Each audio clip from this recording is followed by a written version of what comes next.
Malam ini jam 10:30.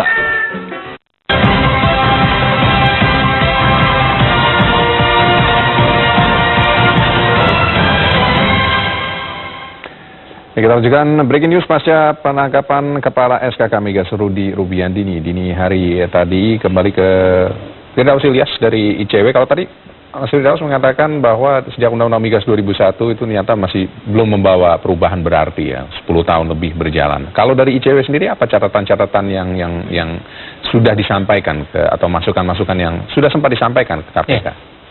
Iya, kita dalam konteks perbaikan pengelolaan industri migas kan sebenarnya sederhana tujuannya. Misalnya bahwa industri migasnya harus memberikan manfaat yang sebesar-besarnya untuk kemakmuran rakyat. Ini kita terjemahkan secara luas ya, baik itu dalam konteks penerimaan negara, ketahanan energi, keberlanjutan, isu lingkungan, dan seterusnya.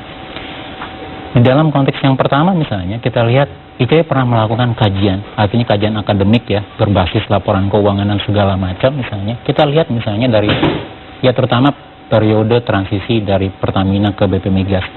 Kita menemukan ketidakoptimalan penerimaan negara, gitu ya.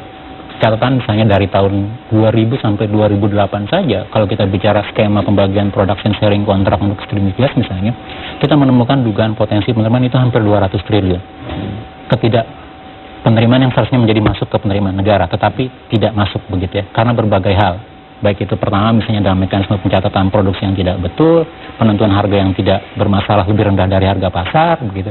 Kemudian pembebanan biaya yang terlalu besar, cost recovery-nya, begitu. Dan kita juga melihat misalnya ada beberapa, terutama dalam konteks ini kita sudah laporkan ke KPK juga sejak 2008-2009 kita intens gitu ya sampai saat ini. Kemudian kita juga sudah masukkan dalam rekomendasi 2009 kita punya pansus BBM waktu itu gitu ya. Di mana pada waktu itu salah satu ide besarnya adalah membongkar jaringan mafia permigasan kita, perminyakan kita. Nah, kita juga sampaikan beberapa persoalan. Baik, pertama itu dalam sisi kelembagaan. Jelas misalnya dalam sisi kelembagaan dengan bergesernya dari bentuk badan usaha menjadi badan pengawasan, maka kita kehilangan spirit kepemilikan dan pengendalian, gitu ya. Ini sangat substantif memang. Kenapa misalnya lahir misalnya kontrak kerjasama migas atau kontrak karya pertambangan generasi pertama? Karena kan masalah kepemilikan dan pengelolaan itu di tangan negara, gitu ya. Kecuali kita ubah juga undang-undang dasarnya pasal 33, begitu. Nah, di sisi kelembagaan kita menemukan persoalan yang besar. Kemudian yang kedua dalam deterrent efek layar pertama, gitu ya, di dalam industri ketahanan energi kita. Kalau kita bicara misalnya dalam konteks yang paling sederhana misalnya, bagaimana subsidi energi terutama untuk listrik kita itu begitu besar setiap tahun, gitu ya, bukan hanya karena faktor kebutuhan, tetapi juga biaya produksi. Nah, salah satu yang terbesar menurut kami, perhitungan kami, begitu ya, itu adalah karena ketidakadaannya jaminan pasokan gas untuk kebutuhan pembangkit PLN yang berbasis gas, PLTG atau PLTGU, gitu ya. Nah, di dalam catatan kami misalnya, selama periode 2000, kalau ini berbasis laporan keuangan audited ya, 2003 sampai 2009, itu paling tidak hampir 90 triliun. Itu hampir sama dengan nilai misalnya beban subsidi yang diterima, gitu ya, gitu. Nah, di dalam konteks ini yang menjadi pertanyaan besar adalah, satu yang menjadi hambatan terbesar adalah di kelembagaan BP Migas, gitu ya. Kita ambil contoh begini. Kalau kita butuh BBM misalnya, refinery-nya baik itu punya negara atau punya Pertamina gitu ya, itu tidak serta-merta bisa dipenuhi oleh BP Migas atau SKK Migas. Karena SKK Migas mengatakan bahwa misalnya, oh ya ini sudah ada pembelinya, sudah ada komitmen jangka panjangnya. Padahal kita butuh. Artinya apa? Kalau kita produksi sendiri, kita olah sendiri, biaya pokok produksinya jauh lebih rendah. Kemudian yang kedua, itu akan memberikan ketahanan jaminan energi untuk dalam negeri, ataupun juga produk petrokimikal. Contoh misalnya untuk subsidi pupuk, kita butuh gas yang besar. Tapi kalau kita tidak diberikan gas, kita impor dari luar, dan kemudian menambah cost gitu.